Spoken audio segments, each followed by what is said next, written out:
Welcome to Faithful Fridays, a podcast for women who strive to please God through obedience to His Word. I'm your host, Bobby Oliveira, and this season we're looking at waiting not being wasted and what it reveals about the heart.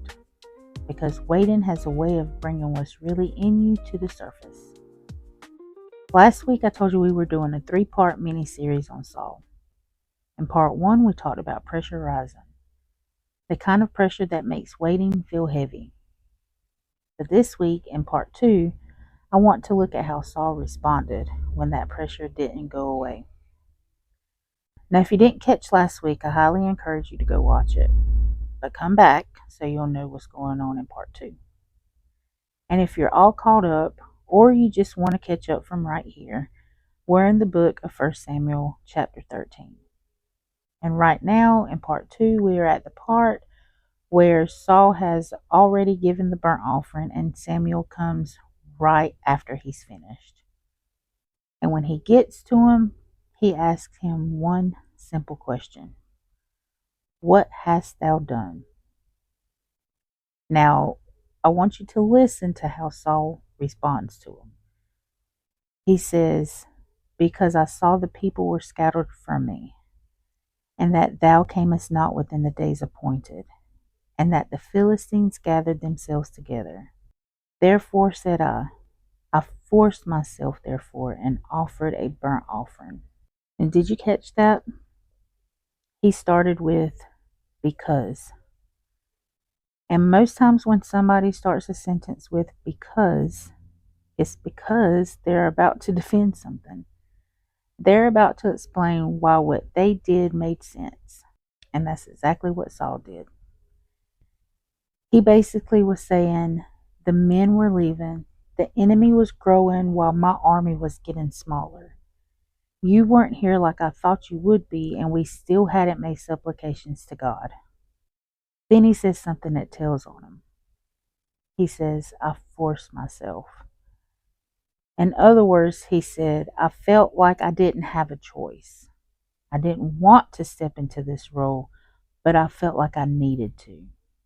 In his mind, it made sense. But here's where it gets dangerous.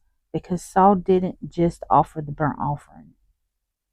He also didn't wait the full instruction. He waited, but not all the way.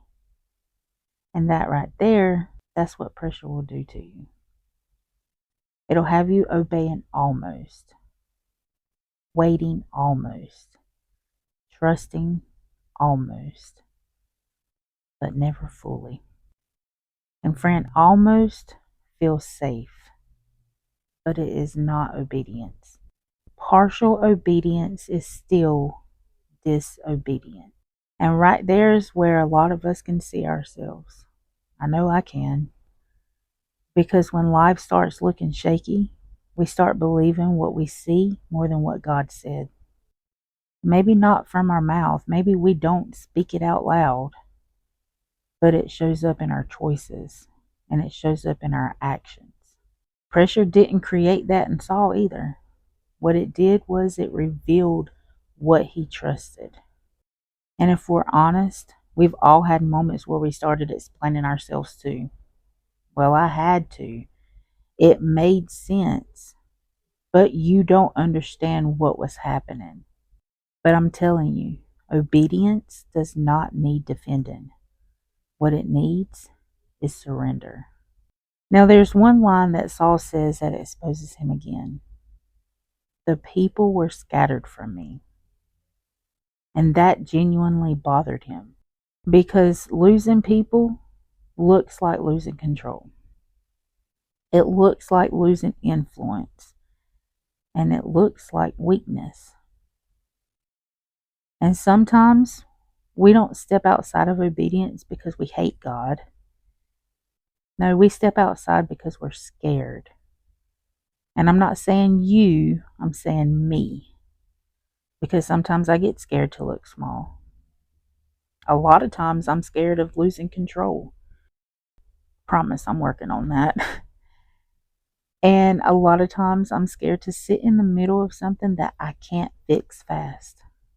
And if you're anything like me, We handle it and then we call it necessary.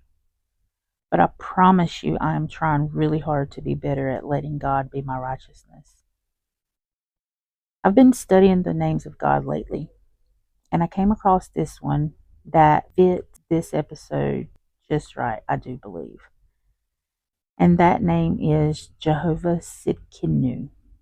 I think I said it right, but I probably butchered it. But it means the Lord our righteousness. Because that means I don't have to rush to make myself look right. I don't have to scramble to stay in control. And I don't have to force myself into places that God never put me. So here's a heart check. And I've already done mine while doing the study, the layout, and the recording of this episode. Now it's your turn. I want you to ask yourself, where have I been starting my choices with because? Where have I been defending something that God didn't tell me to do? Where have I been obeying almost, but not fully? Where have I said I didn't have a choice when really I just didn't want the cost of obedience? Because pressure doesn't remove responsibilities. And when I say that, what I really mean is pressure doesn't remove your responsibility to obey God. What it shows is what you're really leaning on. We're going to stop right here for today. But Lord willing, I'll be back faithfully next Friday with part 3, as we look into what Saul's decision ultimately revealed about his heart and what it ultimately cost him in the end. Until then, remember, stay in the Word, stay faithful.